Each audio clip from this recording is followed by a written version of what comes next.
Таң эрте дасторкон ажары дей берип, биздин дасторконубуздагы берекеге маары итишти окшойт, Эртең менен эрте сиздер үчүн бир жакшы, пайдалуу кеңеш берели деп турабыз. Ал үчүн мейманыбызды да чакырып алганбыз.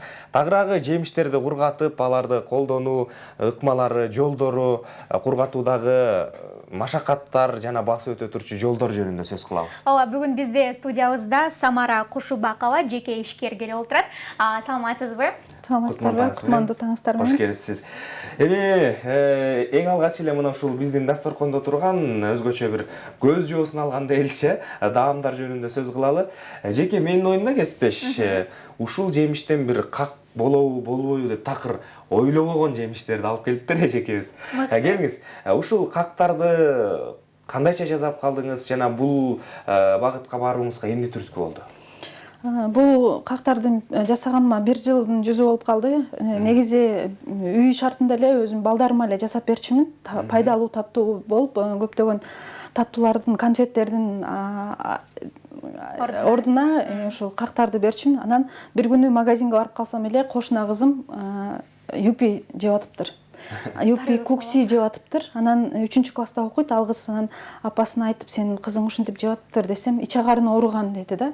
Иче карын ооруп, биз больницадан чыкканбыз, ал ошого деле болбой жеп атат деп калды. Анан ошол кыз мага аябай чоң түрткү болду. Чоң ушул кыргыз элине дегиле биздин базарга чыгууга мага чоң түрткү болду ошол кыз. Аны көрүп, демек жаштар биздин келечегибиз. Булардын ден соолугу чың болсо, биздин келечегибиз дагы жакшы болот деген максат менен анан кийин бел байлап, анан башка элге дагы тартуулай баштадым. Как жасоодо эч кандай концентраттар, химикаттар, боyoткучтар колдонулбайт. Болгон мөмө жемиштен болгон эле алма кошулат. Алма клей сыяктуу болуп чапташтырып турат да, пектиндин курамында пектин болгондуктан. Анан болду ошол эле. Өңү деле, жыты деле, даамы деле ошол бойдон калат. Канча түрүн кургатасыз? Учурда азыр как түрүндө жасалган 16 түрү бар. Ал эми бүт болгон чыгып аткан сезон ушул учурдагы мөмө жемиштерден жасап атам. Андан кийин өзүнчө дагы мөмөлөрдөн дагы өзүнчө эле кургатып жөн эле жасап, алардан бир 5 түрү. Жалпысынан айтканда 21-22 түрү бар. Кургатуу үчүн канча убакыт кетет болду экен? Кыргатуу эң эле аз сааты 8 саат керектелет. Эң көбү 24 саатка чейин. Мисалы, цитрус мөмөлөрүн, апельсинди, лимонду кургатыш үчүн 24 саатка чейин убакыт керек. Салып, атайын аппараты бар, ошого салып эле кылдаттык менен 45 градустан 55 градуска чейинки температураны коем дагы, ошон менен 24 саатка чейин.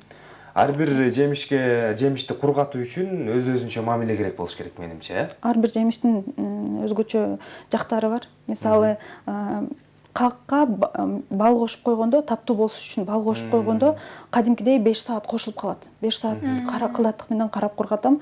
Эгер банан кошсом, мисалы, кактын өзүнө алманын ордуна банан кошуп койсом, ал дагы 4 сааттын айырмасы болуп калат. Алманын өзү 8 же 12 саат талап кылат кургаткан. Эң сонун.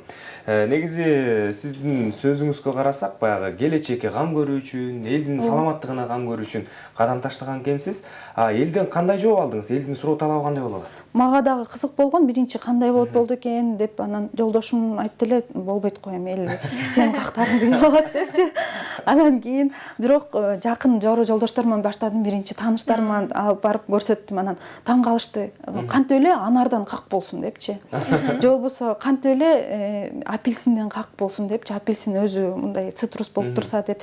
Анан жеп көрүп, анан даамын көрүшүп, анан аябай сонун экен, сен башкаларга да көрсөтүп көр деди. Анан биринчи таптакыр эле холодный рынок деп коет го. Мустак тааныбаган адамга тартуулаш мен үчүн аябай эле оор болду. Бирок алып барып титиреп жеп көрсөңүз эмне болуптур, кандай дедиңиз деп ойлойсуз десем, жеп даамдап көрүп туран айтты, бул аябай жакшы нерсе экен депчи. Эч кандай кошулмасы жок болсо, демек бул дагы келечеги кең боло турган продукт депчи. Бүгүнкү күндө элдин суроо талабы жакшы эле. Жакшы, келечек Кудай буйрса. Ал эми мына цитрус баягы жемиштерин дагы алып келген экенсиз. Буларды кургаткандан кийин курамындагы витаминдерден айрымдары өлүп же ушундай бир айырмачылыктар болбойбу? Биздин аппаратыбыз ушундай акылдуу аппарат. Мындайча айтканда, 95%га чейин сакталып калат. Баардык витаминдер курамында сакталып турат.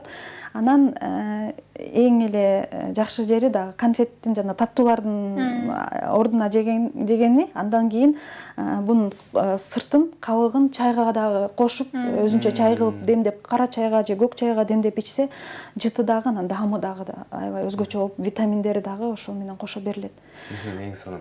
Буларды кургатуу үчүн демек, баягы күндүн нуруна же көлөкөгө деп нары бери көтөрүп жүрбөй, аппараттын ичине кургатасыз. Аппараттын ичинде ушу заманыбыздын жетишкендиги ошо эң жакшы болду.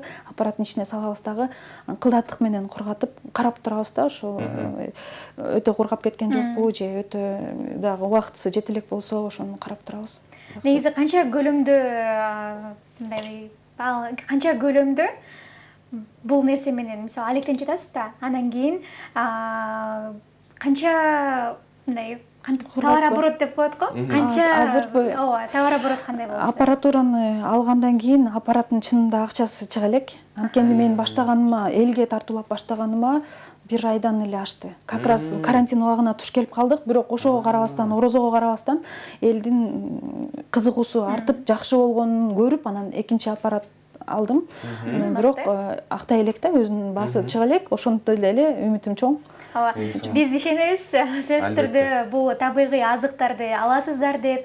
Анан эскертүү кетчү нерсе, бул табигый азыктарда негизи сахардын курамы азыраак болот бул жердечи. Себеби дегенде, мындайча айтканда, сахар конфетти жегенге караганда кургатылган азыктарды, накты азыктарды жеген бул көбүрөөк пайдалуу деп аталат. Ооба. Ал эми ушул кургатылган жемиш же болбосо кактардын сактоо мөөнөтү кандай болот? Сактоо мөөнөтүнө келсек, эгерде туура сактаса, мисалы бул кактарды күндөн алысыраак коюп, көлөкө жерге коюп, өтө нымдуу эмес жерге коюп, үй шартында банкага, айнек идиштерге салып сактаса, 6 айдан 1 жылга чейин. Эң жакшысы 6 айдан 1 жылга чейин, анан өтө жыттуу продуктылар менен чогуу койбой, жанаша койбой, өзүнчө койгондо дагы көбүрөөк сакталат. Жакшы. Ошонусу Кыргыздардын ашканасында бир фантазия өтө чоңураак болот эмеспи? Анан маселен ушул жакта кургатылган жер жемиштерди кайрадан кайнак сууга салып бир компот кылам деп чыккандар да болот да. Ошол жагы кандай болот? Мындай эч нерсе болбой ал жагын жасаса? Азыр болсо спорт менен машыккан айымдар мырзалар лимон кактарын көп сурап жатышат. Анткени лимон сууга салганда ошол мурдак азыр мына кургатылганда карараак болуп турат, бирок сууга салганда ошол эле лимон, ошол эле даам келип чыгат да, суу менен эртең менен, таңертең менен лимон суусун ичкенге аябай жакшы шарт түзүлдү деп айтат. Лимондун өзүн мисалы көтөрүп жүрүп же бөлүкчөлөргө бөлүп жаныңда алып жүрүү ыңгайсыз. Ал эми кактарды бир аз эле көлөмдө алып, калаган учурда сууга сала коюп эле 10-15 мүнөттүн ичинде эле кайра татынакай лимон суусун ичсе жакшы да. Анан компот кылгандар жөнүндө алманын кагын бул жумушка деп алышат. Алманын кагын жакшы көрүшөт. Өзү көрүнүп тургандай эле көлөмү дагы ыңгайлуу да. Жанына алып жүргөнгө, анан калаган учурда калаган жерден жеп алганга дагы аябай ыңгайлуу. Ошого карап, ошо ишкерлер офисте көп ушундай кардарлар чыгып атат. Ал эми могу кактарды жасоодо кайсыл жемиштерди көбүрөөк колдоносуз? Эң бар биздин элибизге атактуу болгон өрүк. Өрүктө өрүк кагын аябай жакшы көрүшөт. Анан кайналы слива аябай жакшы көрүшөт. Ошол эң популярдуу. Анан эң көп колдонгону биринчи эле иретте алма. Основной ингредиент, башкы ингредиент болуп алма кетет. Пектин болгон үчүн. Ал эми кычкыл жана даамдуу мөмөлөргө, мисалы кара карагатка же кызыл карагатка банан кошулат. Таттуу болсун депчи, сахар курамына кумшекер кошулбагандыктан таттуу болсун деп ошо банан кошулат. Ошол эң основной эки ингредиент банан, алма. Атайын талаптар менен бал дагы кошуп беребиз. Өтө эле таттуу болсун десе, конфет сыяктуу эле болуп калат да. Пайдалуу таттуу болуп ошо бал кошулат. Эң сонун. Мына 21-22-нин тегеретесиндеги жемиштерден ушундай нерселер жазалат экен. Дагы кошом деген үмүттөр бар, же болбосо азырынча ушуларды айлантып туруш керекпи? Жок, дагы жемиштердин түрү көп да. Ошол менен кошом деген буйруса пландар чоң. Сезон келатат. Жада калса дарбыз, коондордон дагы болот. Анан баардыгы ооба буйруса ошол кадимкидей эле как кылып, аларды өзүнчө дагы кургатып бөлүкчөлөр мененчи. баардыгыбызга кызык болуп атыш керек. Кантип Ал дарбыстан үчүн кактар күтүп болсун. калат экенбиз, Кудай буюрса мен дагы өзүм чыдамсыздык менен күтүп атам, бирок бир айта кетчү нерсе, бунун баардыгы мен өзүм автору болуп калдым да. Бул кактардын бунун автору мен болуп калдым. Анткени эч бир жерде эч ким бербейт да өзүнүн эмгегинчи. Канча кошулат, мен сатып алайын, силерде тагыраак эмеси барбы, граммдап канча кошосуңар десең эч ким бербейт да. Эч ким бербейт. Бул изденүүнүн негизинде, анан бүт карап улам канча продуктулар, азыктар жок болот бунун нак эмесин чыгарыш үчүнчү, өзүнүн даана кылып келтириш үчүн, даамын чыгарыш үчүн. Мисалы алмадан кээде көбүрөөк кошуп коем, кээде банандан көбүрөөк кошуп коем, анан ошон бир ыкка түшүш үчүн дагы көп талап кылынат, бирок буюрса астыда пландар көп. Мыкты. Ишиңиз өркүндөй берсин деп айтмакчыбыз. Жеке бул нерсени жасаудан дагы, бул как кургаткандан тышкары дагы негизи эмне менен алектенесиз? Мен чет элде көп иштеп келгем. Чет элде эмигрант болуп көп иштегем. Анан ошол мен ишимди жактырып, мен дагы деле кое бергиси келбейт. 2 жыл болуп калды. Мен Россиядан келгениме. Ошондо дагы кое бербей эле ушундай азыктарды чыгарган компанияда менеджер болуп иштейм. Менеджер по продажам. Демек ошол жерден бул билимди алып, анан бул жака келип өз ишиңизди аткарып аткан экенсиз. Мыкты. Ишиңизге ийгилик каалайлы. Таң эрте мына ушул бардык даамдарды алып келип, элге жакшы бир маалымат айтканыңыз үчүн жана жалпы көрөрмандарга дагы айталы, эгерде кааласаңыздар, мына Самара эжекебизге кайрылып, мына ушундай кактарды, кургатылган жемиштерди алып пайдалансаңыздар болот. Ооба, мыкты. Бүгүн бизде студиябызда конокто Самара Кушубакова жеке ишкер айым болду. Сөзсүз түрдө даамдарды алып, сөзсүз түрдө балдарыңызга бериңиздер деп айтмакчыбыз. Анткени бул эң пайдалуу азык жана эң ден соолукка дагы эң мыкты таасирин берет. Ооба. Эң башкы максат дагы мына ушул багытты көздөйт экен, ден соолукка кам көрүү, келечекке кам көрүү. Андыктан сиздер дагы келечекке кайдыгер карабаңыздар деп чакырып өтөлү. Ал эми биз болсо азыр рекламалык тыныгуу жасайлы дагы, андан соң программабызды улантабыз.